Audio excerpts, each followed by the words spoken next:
We're going to get our silicone gasket in place. We're going to run the lock cable through the lower left-hand rectangle slot in that silicone gasket.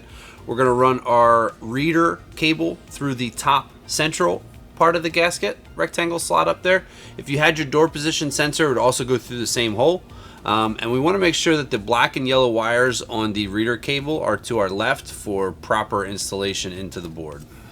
Next, we're going to get our cables through our mounting plate. We're going to want to put the connectors through the machine slots on the back of the mounting plate. Alright, to get the first plug in on this lower slot down here, you have to bend the plug so it goes in line with the actual wires. It'll fit in like that.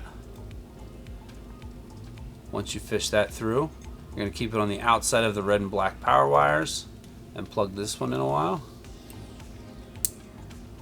Moving on to the top wire, you have to put it in where the plug's going vertically. Once it goes through, if you turn it 90 degrees, it sometimes makes it easier to fish it up through the top.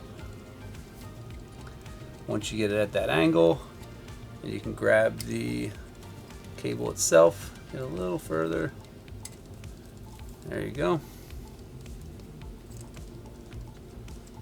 Now I would stop here because what I'm going to do is fish this cable through so that way I can pull it closer to the door.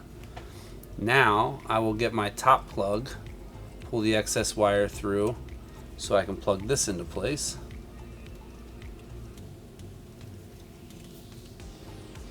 I'm going to make sure the rubber gasket is in the metal cutout here. There's this kind of raised piece that's going to set in the groove on this side of the plate here. After that, what I'm going to do is I'm going to route this excess wire and put it behind the board.